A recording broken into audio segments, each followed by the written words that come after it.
भक्ति और गौरव के साथ धर्म का अभ्यास करना चाहिए। ठीक है। आज के दिन विशेष करके कोशिश करें कि जितनी कम बातचीत हो। मौन तो नहीं संपूर्णता, क्योंकि परिवार में रहते हैं, परंतु जितनी कम बातचीत हो उतना धर्म पुष्ट होते जाएगा आपका। फोन का इस्तेमाल कीपैड फोन की तरह करने की कोशिश करो। ठीक है। आप कीपैड फोन जानते हैं ना? शुरुआत में वो नोकिया के आते थे, सैमसंग के आते थे, उसमें केवल नंबर होते थे। तो उनका इस्तेमाल होता था केवल कॉल करने के लिए, है ना? तो उनका इस्तेमाल जैसे करते थे, वैसे ही आज आपके पास जो फोन है, बहुत ही सीमित, बहुत ही आवश्यक, उतना इस्तेमाल करो। ठीक है। क्या क्या करना है? एक तो संयमित वाणी का अभ्यास करना है, जितनी आवश्यक हो उतनी।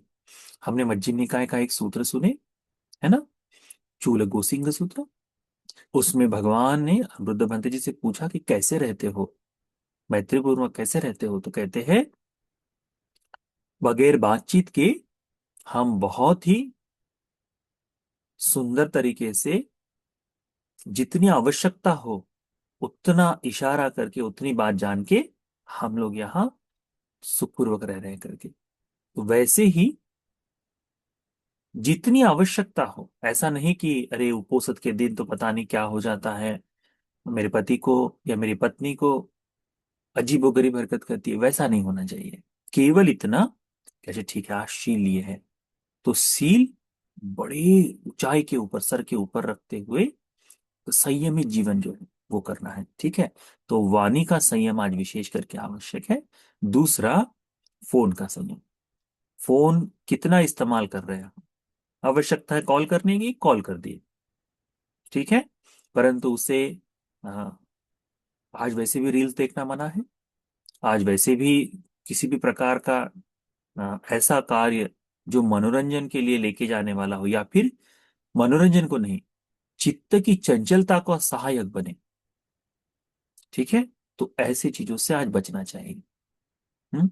आज सोमवार है, जो वर्किंग में जाएंगे, जो काम के लिए जाएंगे, तो काम आज धर्म की तरफ अभ्यास में लें। कैसे? कि हम काम के प्रति निष्ठाबद्ध होकर कार्य करेंगे करके, यानी जो वर्किंग जो है आपका वर्क, वह निष्ठाबद्ध होकर कि मेरे लिए इतनी ड्यूटी है और मैं इतना कर रहा हूं।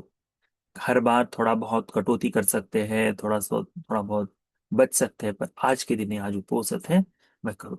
सीमित, दिखावे के लिए नहीं, अपने लिए, कि आज मैं मैत्रीपूर्वक काय कर्म से, मैत्रीपूर्वक वची कर्म से, मैत्रीपूर्वक मन कर्म से मैंने अपना जीवन बिताया है।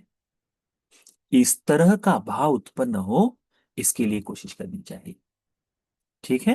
मन को आनंद दे, मन में प्रीति उत्पन्न हो, ऐसा दान करना है। ठीक है। तो कैसे? अच्छा, देना था दे दिए नहीं, उसके गुण का विस्तार करते हुए, उसके लाभ देखते हुए। कैसे? भगवान ने कहा है, दान ये सत्पुरुषों का काम है, सत्पुरुषों के द्वारा प्रशंसित है, तो मैं दान करूंगा, दान करूंगी।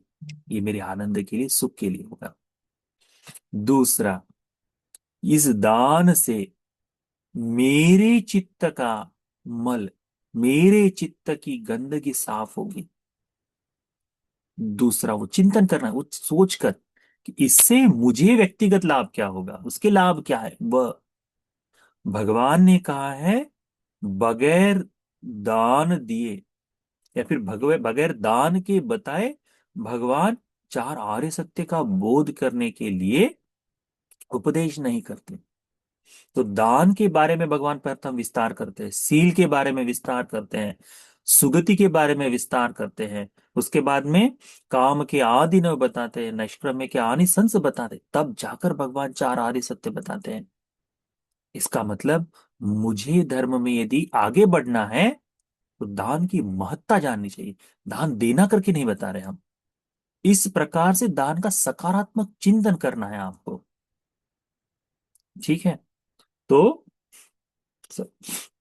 तो कैसे चिंतन करना है कि मैं आज रोटी बनाऊंगा, मेरे बेटे खाएंगे, मेरी बेटियां खाएंगी, ये भी दान है। कैसे दान हो गया?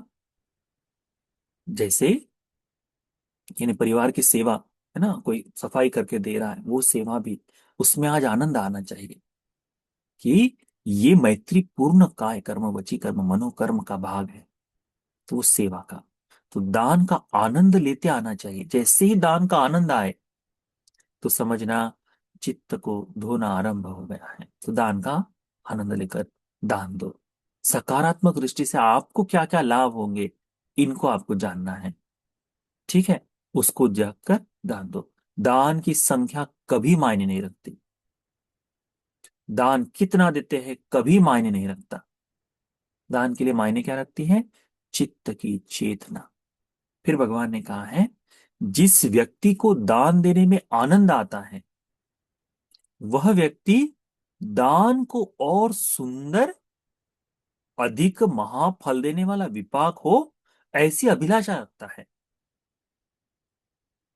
ना। जैसे आप घर में रहें, आप अपने लड़कों को देखा होगा, आपके बच्चों को देखा होगा, घर में है तो कुछ भी पहन लेंगे, है ना, कोई कोई फर्क नहीं पड़ता।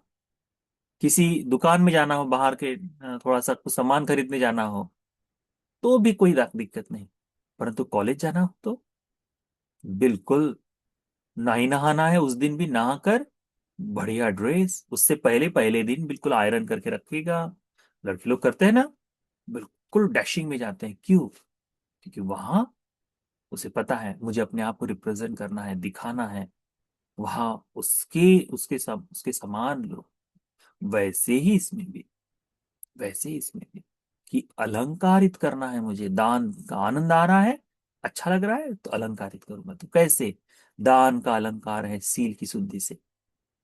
भगवान ने कहा है, शीलवान व्यक्ति, क्या कहते हैं भगवान, कि जो शीलवान व्यक्ति है, वह जब दान देता है तो वो दान उसके सील के कारण श्रेष्ठ फल देता है।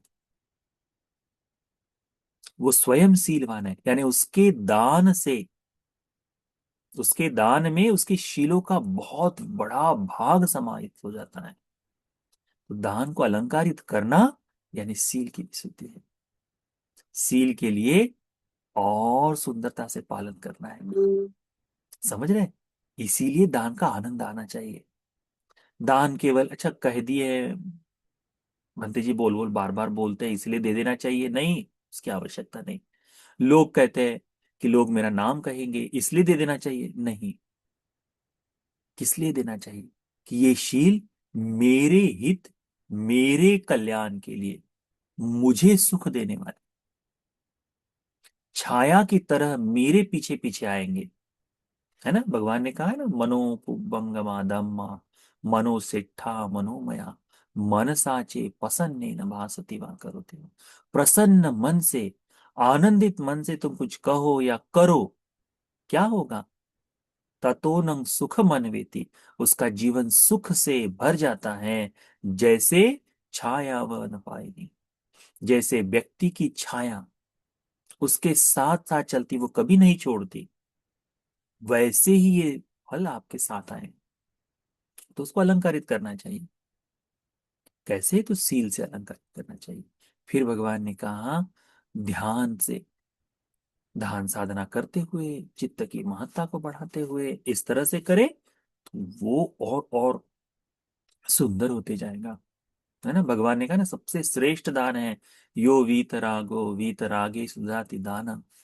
जो वीतरागी होकर वीतरागी को दान देता है, वह इस लोक में सबसे श्रेष्ठ दान है। परंतु उसके लिए अरहंत होना चाहिए, इसके लिए जीवन मुक्त, उस तक जाने के लिए हमें, आप सीख लो दान का आनंद लेना, आनंद लेना आना चाहिए। शील की शुद्धि उसमें जुड़ जाती है, वह होना चाहिए। ठीक है, तीसरी चीज है ये, कि दान आनंदित होकर दो। हम्म, ठीक है। उसके पश्चात सगजता, जो सती संपजन्य, दिन भर सती और संप्रजन्य के साथ स्मृतिमान होकर बिल्कुल बोध के साथ जीवन जीना है। किस बात का? कि आज भगवान ने बताए इस बुद्ध शासन में भिक्षुगण जिस तरह से निवास करते थे, भंते जो जिस तरह से रहते थे, आज मेरा जीवन, आज मेरा दिन वैसा है। क्या काम ने? अरहंतों को अनुगमन करते हुए, अरहंतों का पैरुपासती है ना वो, उसकी तरह उनके अनुसार अनुसरेय, उनके अनुसार चलते हुए जैसे वो चले हैं, उनके बिल्कुल पीछे पीछे उन्हीं की तरह चलने का प्रयास करना है। तो जब जब चित्त में चंचलता आए तो चिंतन करना, अरहंत गण कैसे रहते थे, ये सोचने की जरूरत नहीं। अच्छा भंते जी लोग तो नहीं रहते आज, वो अलग बात हो गई, उससे आज कोई लेन देन नहीं। हमने आज वर्तमान में इनकी तरह से ना कहा है, हमने क्या कहा है? अरहंतों की तरह, है ना, अरहंत मुनियों की तरह। तो अरहंत मुनि कैसे रहते थे? तो ये करणीय है, ये अकरणीय है, इस तरह का भेद हमें समझना चाहिए। ये मेरे सुख के लिए है, ये मेरे दुख के लिए है, इसको समझनी चाहिए। ये मेरे संसार में बंधन बांधने के लिए होगा, ये संसार से मुक्ति के लिए होगा, इसको समझना चाहिए। तो इस तरह से यदि हम चिंतन करें तो फिर आज हमारा ये उपोषित का सील बड़ा परिशुद्ध हो जाएगा। उपोषित का सील पालन करते समय मन में किसी भी प्रकार की दुविधा न हो, बिल्कुल सरल, जैसे जीवन का एक भाग हो, उस तरह से जियो।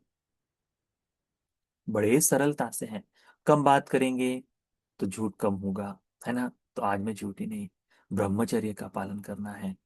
तो किसी भी प्रकार से मन में काम वासना जागे ऐसा कोई भावना नहीं पाए, उसके लिए जितना अपने आप को व्यस्त करना हो उतना अच्छा है। ठीक। उसके बाद में किसी भी प्रकार का नशा आदि, इनसे दूर रहना है। किसी भी प्रकार की हिंसा से आज दूर रहना है। ठीक है। किसी भी प्रकार से आप भोजनीय खादनीय वस्तुओं को उस तरह से बड़ी संयमित होकर, कि आज, हाँ, दिन में 12 बजे तक, है ना, 12-10 तक हो, इतना भोजन का समय है, तो मैं इसमें जितना मेरे लिए आवश्यक है इस शरीर यापन के लिए, बहुत ही आनंद के साथ मैं इसको ग्रहण करता हूँ। रस लेकर नहीं कहे हमें, आनंद के साथ ग्रहण करता हूं। तो उतना ग्रहण किए। ठीक है। तो सुबह 9 बजे, सुबह अभी 6, 6:30 से 12 बजे तक आपको आइसक्रीम खानी है, आप आइसक्रीम खा लो। आपको और कुछ खाना है, आप वो कुछ खा लो। ठीक है।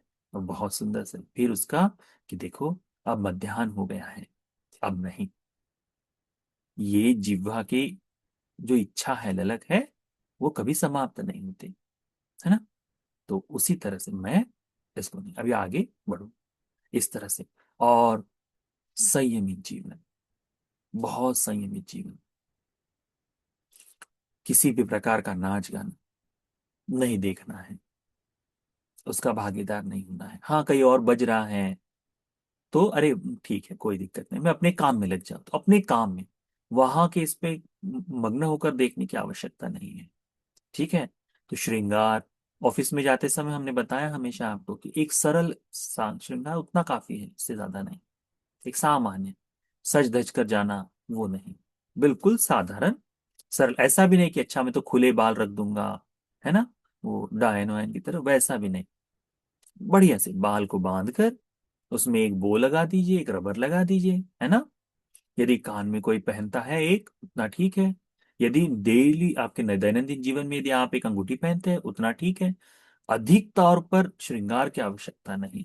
ठीक। यदि युवक व्यक्ति है, हो सके तो आज जिम जाने से बचे। ठीक है, जिम से या अनावश्यक उधर उछल कूद जो है, आज इनसे बचना चाहिए। सप्ताह में एक दिन वैसे भी आप छुट्टी ले सकते हैं, है ना।